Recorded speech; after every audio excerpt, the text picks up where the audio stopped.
أعوذ بالله من الشيطان الرجيم. بسم الله الرحمن الرحيم. تلك الرسل فضلنا بعضهم على بعض، منهم من كلم الله ورفع بعضهم درجات، وآتينا عيسى ابن مريم البينات وأيدناه بروح القدس، ولو شاء الله ما اقتتل الذين من بعدهم من بعد ما جاءتهم البينات ولكن اختلفوا فمنهم من آمن ومنهم من كفر، ولو شاء الله ما اقتتلوا ولكن الله يفعل ما يريد. يا أيها الذين آمنوا أنفقوا مما رزقناكم من قبل أن يأتي يوم لا بيع فيه ولا خلة ولا شفاعة والكافرون هم الظالمون.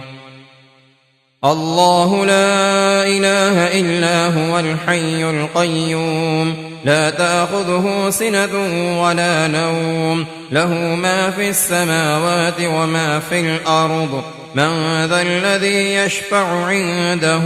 إلا بإذنه، يعلم ما بين أيديهم وما خلفهم، ولا يحيطون بشيء من علمه إلا بما شاء، وسع كرسيه السماوات والأرض، ولا يؤوده حفظهما وهو العلي العظيم. لا إكراه في الدين، قد تبين الرشد من الغي، فمن يكفر بالطاغوت ويؤمن بالله فقد استمسك بالعروة الوثقى، لا انفصام لها، والله سميع عليم. الله ولي الذين آمنوا يخرجهم من الظلمات إلى النور، والذين كفروا أولياؤهم الطاغوت يخرجونهم من النور إلى الظلمات، أولئك أصحاب النار هم فيها خالدون. ألم تر إلى الذي حاج إبراهيم في ربه أن آتاه الله الملك، إذ قال إبراهيم ربي الذي يحيي ويميت، قال أنا أحيي وأميت. قال إبراهيم فإن الله يأتي بالشمس من المشرق فأت بها من المغرب، فبهت الذي كفر، والله لا يهدي القوم الظالمين. أو كالذي مر على قرية وهي خاوية على عروشها، قال أنى يحيي هذه الله بعد موتها، فأماته الله 100 عام ثم بعثه، قال كم لبثت؟ قال لبثت يوما أو بعض يوم، قال بل لبثت 100 عام، فانظر إلى طعامك وشرابك لم يتسنه، وانظر إلى حمارك ولنجعلك آية للناس، وانظر إلى العظام كيف ننشزها ثم نكسوها لحما، فلما تبين له قال أعلم أن الله على كل شيء قدير. وإذ قال إبراهيم رب أرني كيف تحيي الموتى، قال أولم تؤمن؟ قال بلى ثم ليطمئن قلبي، قال فخذ 4 من الطير فصرهن إليك ثم اجعل على كل جبل منهن جزءا، ثم ادعهن يأتينك سعيا، واعلم أن الله عزيز حكيم. مثل الذين ينفقون أموالهم في سبيل الله كمثل حبة أنبتت 7 سنابل في كل سنبلة 100 حبة، والله يضاعف لمن يشاء، والله واسع عليم. الذين ينفقون أموالهم في سبيل الله ثم لا يتبعون ما أنفقوا منا ولا أذى لهم أجرهم عند ربهم ولا خوف عليهم ولا هم يحزنون قول معروف ومغفرة خير من صدقة يتبعها أذى والله غني حليم يا أيها الذين آمنوا لا تبطلوا صدقاتكم بالمن والأذى كالذي ينفق ماله رئاء الناس ولا يؤمن بالله واليوم الآخر فمثله كمثل صفوان عليه تراب فأصابه وابل فتركه صلدا لا يقدرون على شيء مما كسبوا والله لا يهدي القوم الكافرين ومثل الذين ينفقون أموالهم ابتغاء مرضات الله وتثبيتا من أنفسهم كمثل جنة بربوة أصابها وابل فآتت أكلها ضعفين فإن لم يصبها وابل فطل والله بما تعملون بصير أيود أحدكم أن تكون له جنة من نخيل وأعناب تجري من تحتها الأنهار له فيها من كل الثمرات وأصابه الكبر وله ذرية ضعفاء فأصابها إعصار فيه نار فاحترقت كذلك يبين الله لكم الآيات لعلكم تتفكرون يا أيها الذين آمنوا أنفقوا من طيبات ما كسبتم ومما أخرجنا لكم من الأرض ولا تيمموا الخبيث منه تنفقون ولستم بآخذيه إلا أن تغمضوا فيه واعلموا أن الله غني حميد الشيطان يعدكم الفقر ويأمركم بالفحشاء والله يعدكم مغفرة منه وفضلا والله واسع عليم يؤتي الحكمة من يشاء ومن يؤت الحكمة فقد أوتي خيرا كثيرا وما يذكر إلا أولو الألباب وما أنفقتم من نفقة أو نذرتم من نذر فإن الله يعلمه وما للظالمين من أنصار إن تبدوا الصدقات فنعما هي وإن تخفوها وتؤتوها الفقراء فهو خير لكم ويكفر عنكم من سيئاتكم والله بما تعملون خبير ليس عليك هداهم ولكن الله يهدي من يشاء وما تنفقوا من خير فلأنفسكم وما تنفقون إلا ابتغاء وجه الله وما تنفقوا من خير يوفى إليكم وأنتم لا تظلمون للفقراء الذين أحصروا في سبيل الله لا يستطيعون ضربا في الأرض يحسبهم الجاهل أغنياء من التعفف تعرفهم بسيماهم لا يسألون الناس إلحافا وما تنفقوا من خير فإن الله به عليم الذين ينفقون أموالهم بالليل والنهار سرا وعلانية فلهم أجرهم عند ربهم ولا خوف عليهم ولا هم يحزنون الذين يأكلون الربا لا يقومون إلا كما يقوم الذي يتخبطه الشيطان من المس ذلك بأنهم قالوا إنما البيع مثل الربا وأحل الله البيع وحرم الربا فمن جاءه موعظة من ربه فانتهى فله ما سلف وأمره إلى الله، ومن عاد فأولئك أصحاب النار هم فيها خالدون. يمحق الله الربا ويربي الصدقات، والله لا يحب كل كفار أثيم. إن الذين آمنوا وعملوا الصالحات وأقاموا الصلاة وآتوا الزكاة لهم أجرهم عند ربهم ولا خوف عليهم ولا هم يحزنون.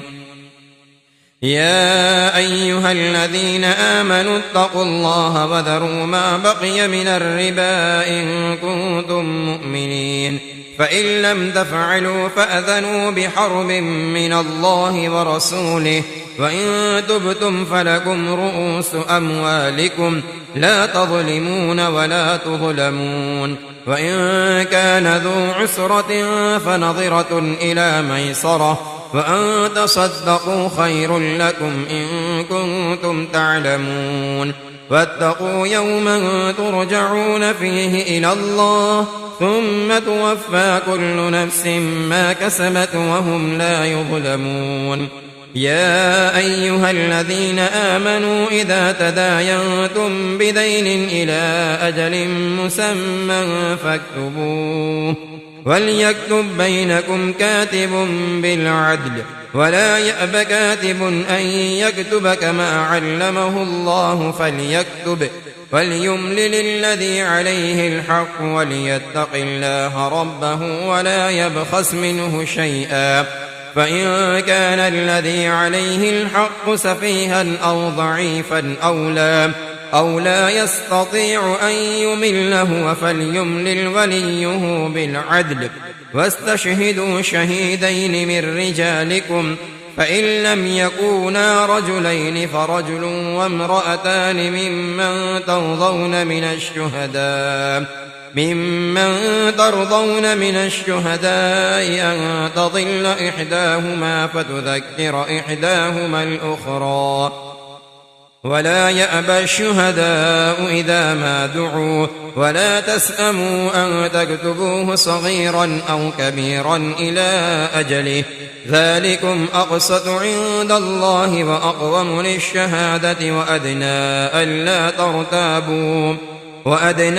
ألا ترتابوا إلا أن تكون تجارة حاضرة تديرونها بينكم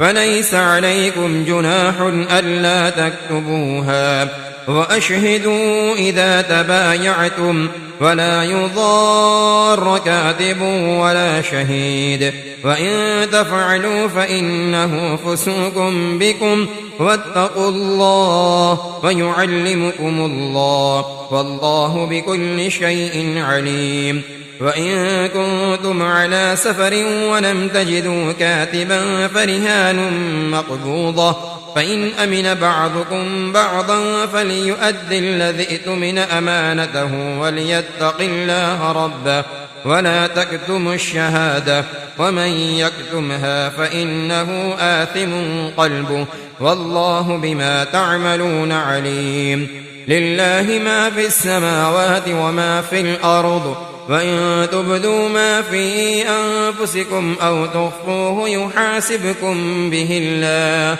فيغفر لمن يشاء ويعذب من يشاء، والله على كل شيء قدير. آمن الرسول بما أنزل إليه من ربه والمؤمنون كل آمن بالله وملائكته وكتبه ورسله لا نفرق بين أحد من رسله، فقالوا سمعنا وأطعنا غفرانك ربنا وإليك المصير.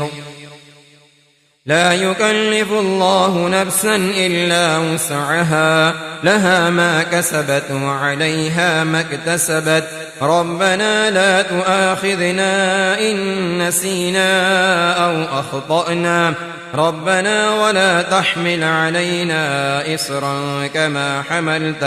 كما حملته على الذين من قبلنا، ربنا ولا تحملنا ما لا طاقة لنا به، واعف عنا واغفر لنا وارحمنا أنت مولانا فانصرنا على القوم الكافرين.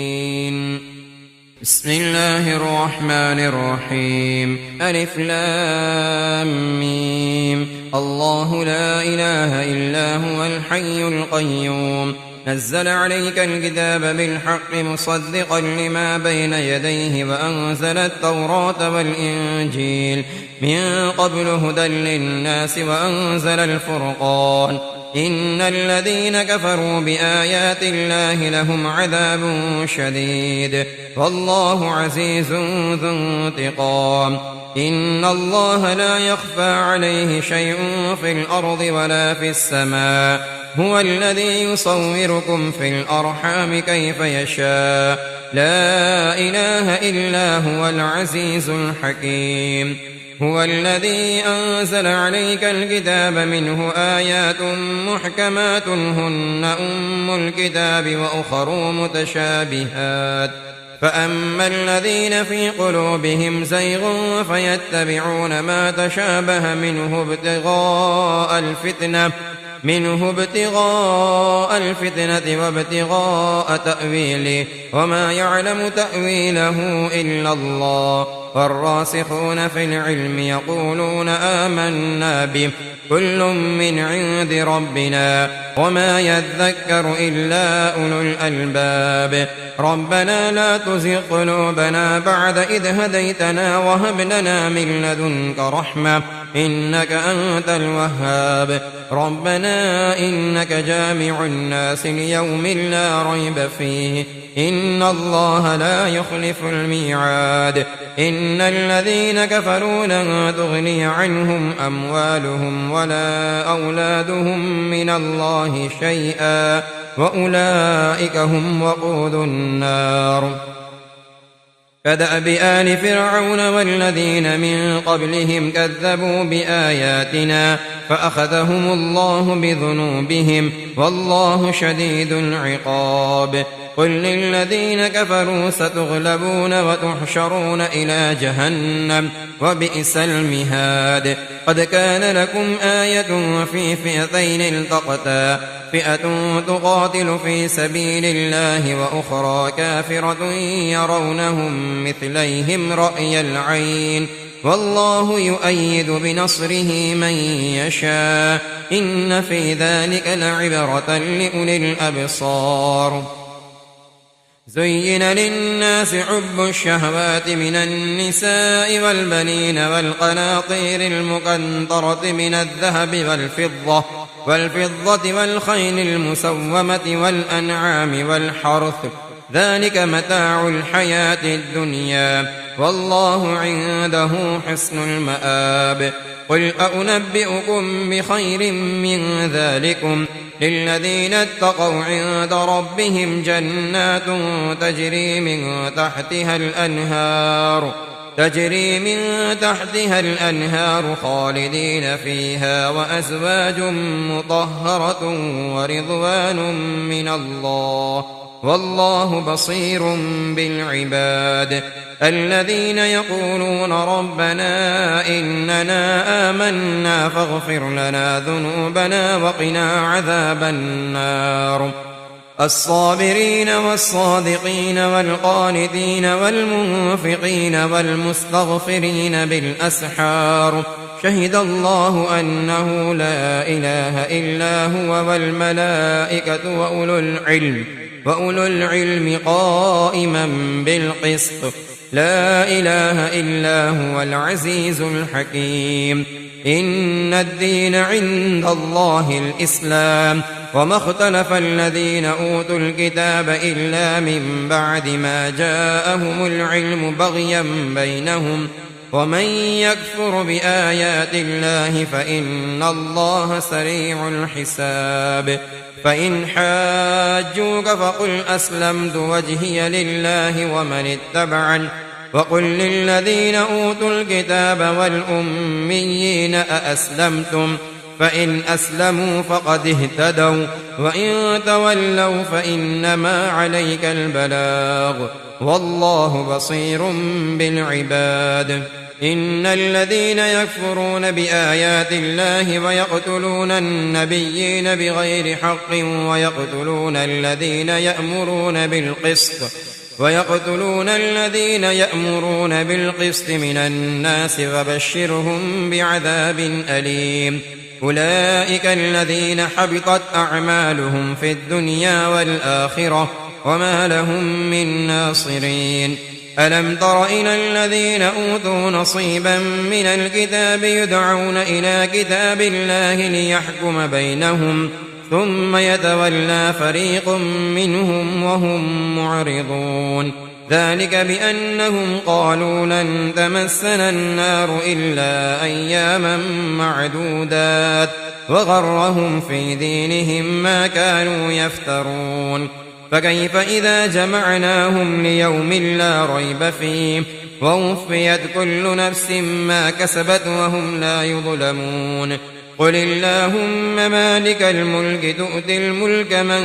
تشاء وتنزع الملك ممن تشاء وتعز من تشاء وتذل من تشاء بيدك الخير إنك على كل شيء قدير. تولج الليل في النهار وتولج النهار في الليل وتخرج الحي من الميت وتخرج الميت من الحي وترزق من تشاء بغير حساب. لا يتخذ المؤمنون الكافرين أولياء من دون المؤمنين ومن يفعل ذلك فليس من الله في شيء إلا أن تتقوا منهم تقاه ويحذركم الله نفسه وإلى الله المصير. قل إن تخفوا ما في صدوركم أو تبدوه يعلمه الله ويعلم ما في السماوات وما في الأرض والله على كل شيء قدير. يوم تجد كل نفس ما عملت من خير محضرا وما عملت من سوء تود لو أن بينها وبينه أمدا بعيدا ويحذركم الله نفسه والله رءوف بالعباد. قل إن كنتم تحبون الله فاتبعوني يحببكم الله ويغفر لكم ذنوبكم والله غفور رحيم. قل أطيعوا الله والرسول فإن تولوا فإن الله لا يحب الكافرين. إن الله اصطفى آدم ونوحا وآل إبراهيم وآل عمران على العالمين ذرية بعضها من بعض والله سميع عليم. إذ قالت امرأة عمران رب إني نذرت لك ما في بطني محررا فتقبل مني إنك أنت السميع العليم. فلما وضعتها قالت رب إني وضعتها أنثى والله أعلم بما وضعت وليس الذكر كالأنثى وإني سميتها مريم وإني أعيذها بك وذريتها من الشيطان الرجيم. فتقبلها ربها بقبول حسن وأنبتها نباتا حسنا وكفلها زكريا كلما دخل عليها زكريا المحراب وجد عندها رزقا قال يا مريم أنى لك هذا قالت هو من عند الله إن الله يرزق من يشاء بغير حساب. هنالك دعا زكريا ربه قال رب هب لي من لدنك ذرية طيبة إنك سميع الدعاء. فنادته الملائكة وهو قائم يصلي في المحراب أن الله يبشرك بيحيى مصدقا بكلمة من الله من الله وسيدا وحصورا ونبيا من الصالحين. قال رب أنى يكون لي غلام وقد بلغني الكبر وامرأتي عاقر قال كذلك الله يفعل ما يشاء قال رب اجعل لي آية قال آيتك ألا تكلم الناس 3 أيام إلا رمزا واذكر ربك كثيرا وسبح بالعشي والإبكار. وإذ قالت الملائكة يا مريم إن الله اصطفاك وطهرك واصطفاك على نساء العالمين يا مريم اقنتي لربك واسجدي واركعي مع الراكعين. ذلك من أنباء الغيب نوحيه إليك وما كنت لديهم إذ يلقون أقلامهم أيهم يكفل مريم وما كنت لديهم إذ يختصمون. إذ قالت الملائكة يا مريم إن الله يبشرك بكلمة منه اسمه المسيح عيسى ابن مريم وجيها في الدنيا والآخرة ومن المقربين ويكلم الناس في المهد وكهلا ومن الصالحين. قالت رب أنى يكون لي ولد ولم يمسسني بشر قال كذلك الله يخلق ما يشاء إذا قضى أمرا فإنما يقول له كن فيكون. ويعلمه الكتاب والحكمة والتوراة والإنجيل ورسولا إلى بني إسرائيل أني قد جئتكم بآية من ربكم أني أخلق لكم من الطين كهيئة الطير فأنفخ فيه فيكون طيرا بإذن الله وأبرئ الأكمه والأبرص وأحيي الموتى بإذن الله وأنبئكم بما تأكلون وما تدخرون في بيوتكم إن في ذلك لآية لكم إن كنتم مؤمنين. ومصدقا لما بين يدي من التوراة ولأحل لكم بعض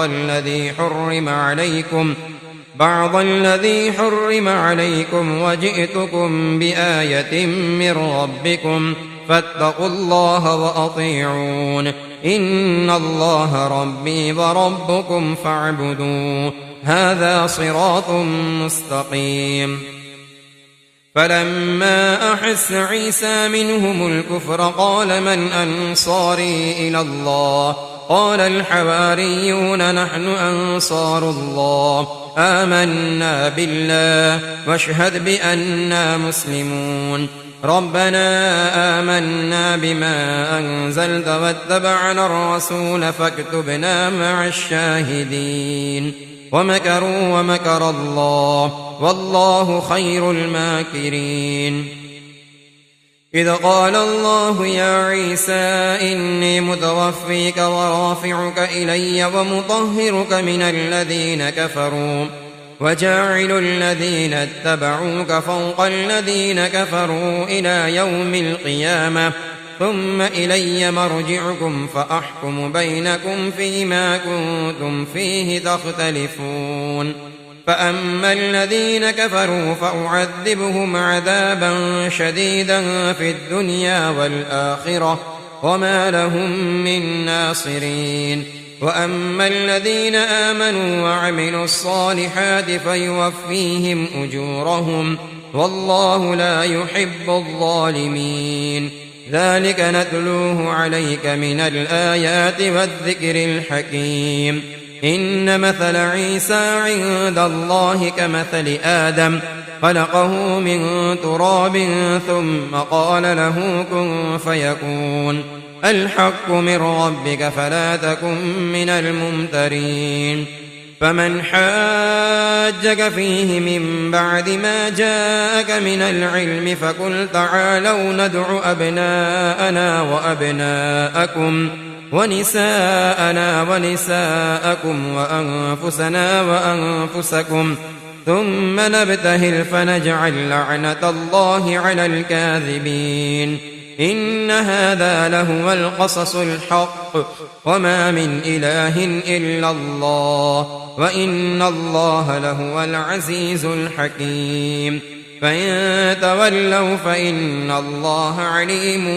بالمفسدين قل يا أهل الكتاب تعالوا إلى كلمة سواء بيننا وبينكم ألا نعبد إلا الله ولا نشرك به شيئا ولا يتخذ بعضنا بعضا أربابا من دون الله فإن تولوا فقولوا اشهدوا بأننا مسلمون يا أهل الكتاب لم تحاجون في إبراهيم وما أنزلت التوراة والإنجيل إلا من بعده أفلا تعقلون ها أنتم هؤلاء حاججتم فيما لكم به علم فلم تحاجون فيما ليس لكم به علم والله يعلم وأنتم لا تعلمون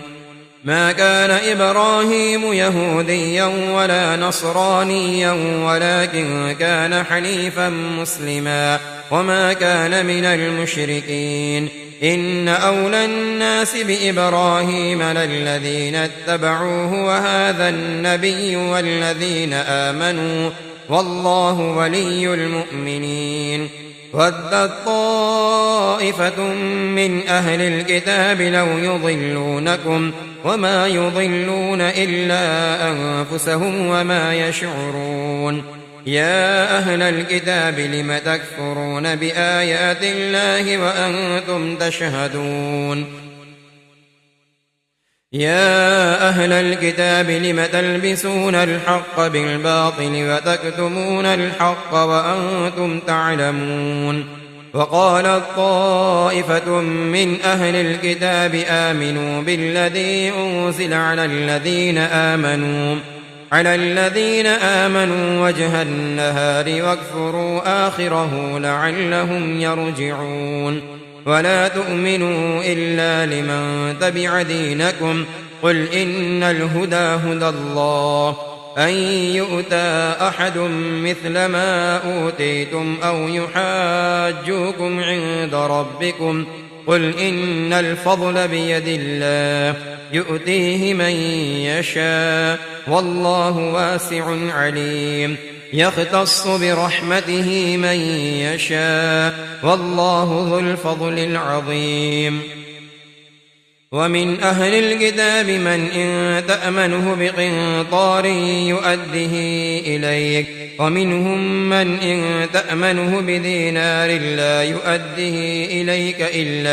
إلا ما دمت عليه قائما ذلك بأنهم قالوا ليس علينا في الأميين سبيل ويقولون على الله الكذب وهم يعلمون بلى من أوفى بعهده واتقى فإن الله يحب المتقين إن الذين يشترون بعهد الله وأيمانهم ثمنا قليلا أولئك لا خلاق لهم في الآخرة ولا يكلمهم الله ولا ينظر إليهم يوم القيامة ولا يزكيهم ولهم عذاب أليم وإن منهم لفريقا يلوون ألسنتهم بالكتاب لتحسبوه من الكتاب وما هو من الكتاب ويقولون هو من عند الله وما هو من عند الله ويقولون على الله الكذب وهم يعلمون ما كان لبشر أن يؤتيه الله الكتاب والحكم والنبوة ثم يقول للناس كونوا عبادا لي من دون الله ولكن كونوا ربانيين بما كنتم تعلمون الكتاب وبما كنتم تدرسون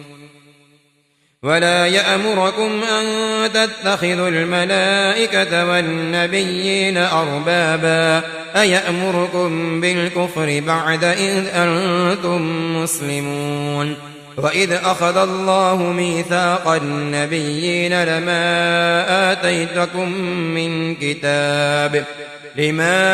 آتيتكم من كتاب وحكمة ثم جاءكم رسول مصدق لما معكم لتؤمنن به ولتنصرنه قال أأقررتم وأخذتم على ذلكم إصري قالوا أقررنا قال فاشهدوا وأنا معكم من الشاهدين فمن تولى بعد ذلك فأولئك هم الفاسقون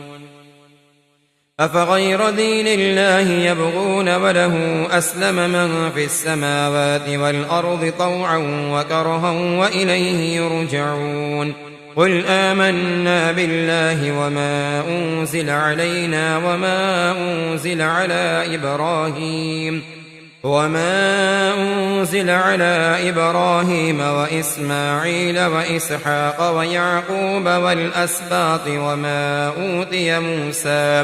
وما أوتي موسى وعيسى والنبيون من ربهم لا نفرق بين أحد منهم ونحن له مسلمون ومن يبتغ غير الإسلام دينا فلن يقبل منه فهو في الآخرة من الخاسرين كيف يهدي الله قوما كفروا بعد إيمانهم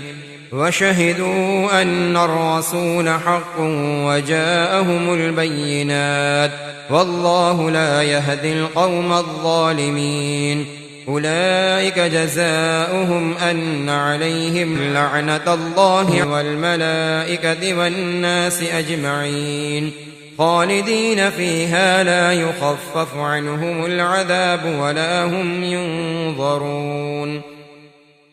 إلا الذين تابوا من بعد ذلك وأصلحوا فإن الله غفور رحيم إن الذين كفروا بعد إيمانهم ثم ازدادوا كفرا لن تقبل توبتهم وأولئك هم الضالون إن الذين كفروا وماتوا وهم كفار فلن يقبل من أحدهم ملء الأرض ذهبا ولو افتدى به أولئك لهم عذاب أليم وما لهم من ناصرين